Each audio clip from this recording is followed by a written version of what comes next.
Uber is a technology company that connects consumers with independent service providers, better known for its ride-sharing and food delivery business, and maybe even their freight management. You've probably heard of them either through their Uber Eats app or their ride-sharing service. And before I continue, this is not financial advice. Please do your own due diligence when investing. Now, Uber operates through three main areas. First, ride-sharing, such as their Uber X, Uber XL, and Uber Black. This was the original business. Second is their delivery through, say, Uber Eats, which connects users with restaurants and delivers food to your door. Third is their freight management, which is lesser known.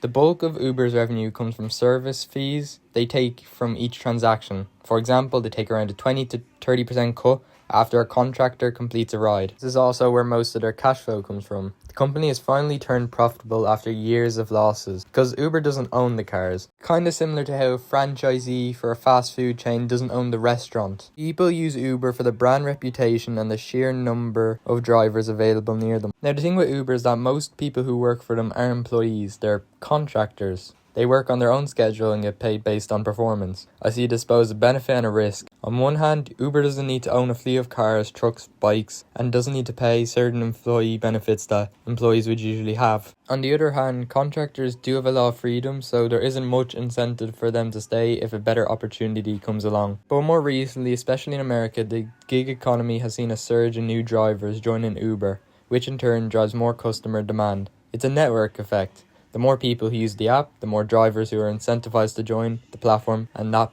process repeats. That in turn forms a loop, like I said, that keeps growing Uber's earnings. Uber's also expanding what it offers within the app.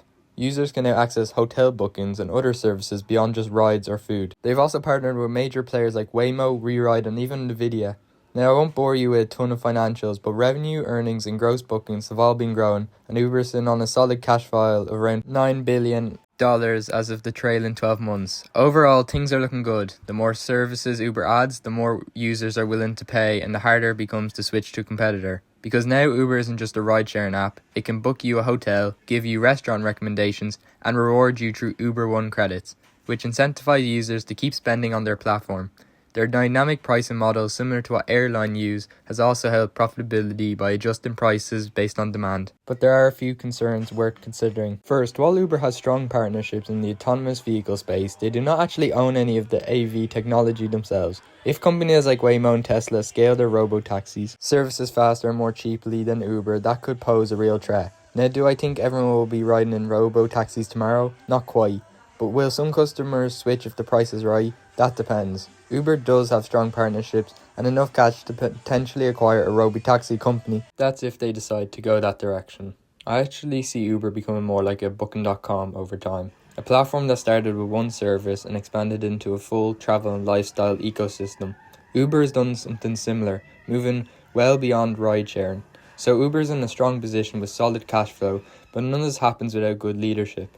The current CEO, Dara Khosrowshahi, took over what was a toxic workplace culture and has steadily rebuilt Uber's relationships with regulators, partners, and the public. Under his leadership, Uber swung from a $9 billion loss to a $1.8 billion profit in a single year. During the pandemic, he successfully pivoted the business towards Uber Eats and managed capital carefully to keep the company alive. That said, management isn't perfect. The dynamic pricing model, while profitable, has drawn complaints from contractors who feel the pay calculations aren't always accurate. And while the workplace culture has improved, some employees still report favoritism among leadership and contractors feeling more like numbers than a stakeholder. These aren't complete deal breakers unless they evolve into something worse, but more like yellow to beige flags rather than red ones. But still something I'd be looking into.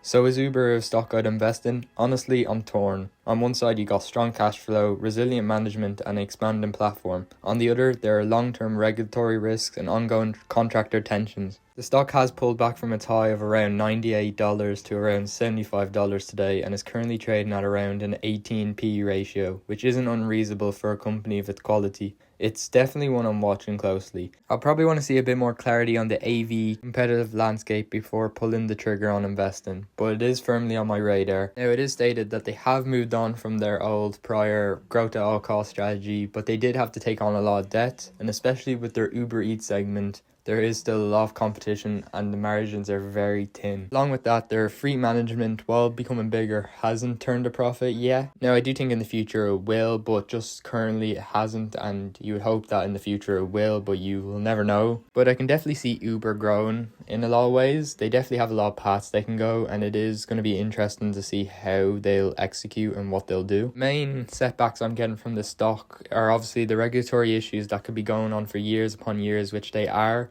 and then the workplace culture. If that goes, the whole company collapses.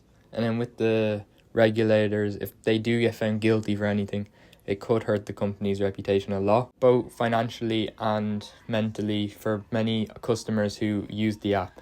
And yes, they are partnered with many rideshare and robo-taxi companies, but the market for rideshare is still very competitive, and Uber needs to make sure its costs are low as possible, which does hurt margins. Now, it is handy that they are sitting on a good cash pile. Now, they do have a lot of debt, around 10 billion, which isn't too much compared to their cash flow, but it's still a substantial amount. I'd hope they would use their cash maybe for acquisitions, maybe share buybacks, and maybe down the line a dividend.